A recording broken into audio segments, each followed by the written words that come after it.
Hey friends, I hope that you are all doing well. I am still currently road tripping. I started in California and I'm making my way down through New York. So I was on my way driving from Arizona to Utah, and then I passed by the Valley of the Gods, which I didn't plan on stopping here, but I couldn't say no because I don't know when else I'm gonna be here again, but it's freaking crazy. There's no one else on this road but me right now. But take a look.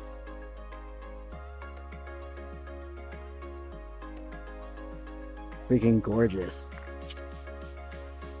But of course, as I'm driving, I couldn't help but stop along some bucket list places along the way, which for me are a bunch of national parks throughout the United States. So currently I am in Utah, where I am visiting the Mighty Five, which if you've never heard of the Mighty Five, or if you're not familiar with the national park system in the United States, the Mighty Five are basically five main national parks within Utah that consist of Arches National Park, Canyonlands, Bryce, Capitol Reef, and Zion. So right now I am just outside of Bryce National Park. So because I've been spending a lot of time at national parks, I've been waking up early and doing a lot of hiking, which hiking is basically walking for long periods of time down strenuous paths. And when you're doing this enough, you really don't have anything with you, a backpack full of essentials like water and food, and your thoughts.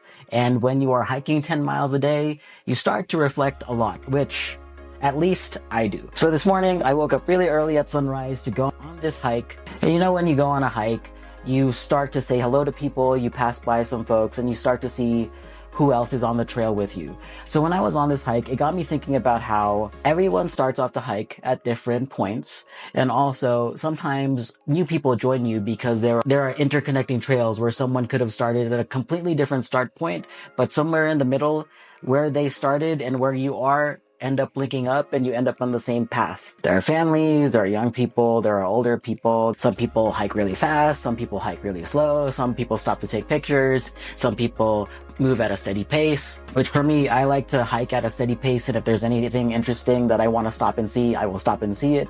And if I'm feeling good and really energetic, then I will start to pick up the pace, and I'm happy with whatever style of hiking I am in the mood for on that day. So after a few hours, I end up finishing this hike and I sit down at the end of the trail to eat my lunch. And then I see a bunch of familiar faces. I see people who finished the hike ahead of me, who I saw on the trail, and I see people who are emerging from the end of the trail marker, who are just finishing the hike. And it got me thinking about how hiking is sort of like a metaphor for what happens when we compare our journeys with other people. Sometimes it might seem like someone is ahead of us, sometimes it might seem like someone is overtaking us, or we are ahead of someone and they're falling behind. But what we don't see is how they started, and also the distance that they had to travel to get to the point that we're seeing them in now. And what we also don't see is what this process actually means for that person and what they want from this experience. Like on this hike, some people want the photos, some people want to have fun, some people want to see the sights, some people want exercise, some people want time to think. But at the end, no matter how long it takes you to get there or how you get there, everyone completes the hike. And they get what they want out of the process too. But you only get it if you put one foot in front of the other and you do what needs to be done, which is to complete the miles. Objectively, everyone pays the same price, which is to travel the same distance, but everyone has different ways of getting there. And it got me thinking about how when we feel like we're behind in life, there really is no such thing as falling behind, because everyone is on their own journey and everyone has their own style of completing that journey, whatever that journey may be. We can't compare ourselves at a specific point in time to someone else during a specific point in time because we don't know what it took for them to get there. Whenever I feel myself starting to compare myself to others, I notice that what I focus on is what I think they have that I don't have. Maybe it's more money or privileges or opportunity, but these are all things that I perceive to be valuable. And I'll never have a way of knowing if the other person values those things the way that I do, because we could be coming at the journey from a completely different perspective. All I know is what I have in my control is what I do. When I do what I have to do, I have a better chance of getting what I want. The only way that I can fail is if I don't do anything. Not doing anything is guaranteeing you failure. But if you're doing what needs to be done, you can at least have a shot of getting it, whatever it is that you want to aspire to.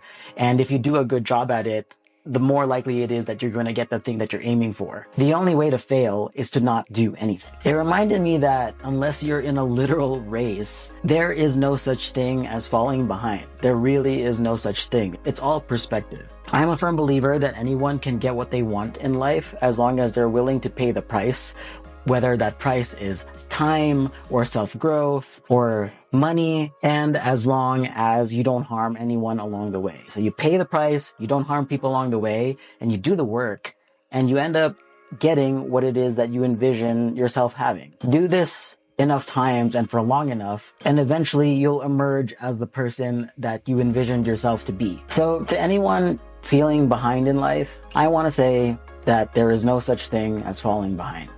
Exactly where you need to be. And you've already done so much to get to this point. Decide what's next for you, do the work, and start where you are now. One foot in front of the other, step by step. Do what needs to be done, and you will emerge at the end of the journey with what you always imagined and wanted. You might not know how long it takes to get there. The end of the trail might not be exactly what you imagined. Maybe it could be better. Maybe it could be what you need versus what you wanted. But if you put in the work, if you have good intentions behind it, and you just focus, you'll eventually get there. Honestly, some of the points in my life where I've made the biggest leaps and jumps in terms of personal development or growth or finances is when I wasn't paying attention to what anyone else was doing. I was just focused on what I knew I needed to do for myself, working on the areas of myself that I knew that needed improvement, fine-tuning the parts of myself and the ways that I worked that I knew were already working, and just focusing on what needs to be done, not paying attention to anyone else or anything else that's going on in the world. Just hyper-focus on what I need to do. And when I did that, I emerged at the end of it like, whoa, I can't believe it was that simple. I can't believe it was that simple that all I had to do was stop overthinking about everything else that was going on and just literally put one foot in front of the other, step by step, get the work done, focus, have a clear goal, and just work towards it. And then over time, eventually I looked back and thought, oh, this is the same formula every time I want something that seems like a big goal. I just have to do the work. And when I encounter setbacks, I just have to figure out a way through it. But the point is, I just have to keep going. So if you're feeling behind in life, just remember this. You're exactly where you need to be. Do the work. Eventually you'll get there. That's all for now. Next time you see me, I may be in the middle of nowhere in Wyoming. But until next time, take care, y'all, and I'll see you.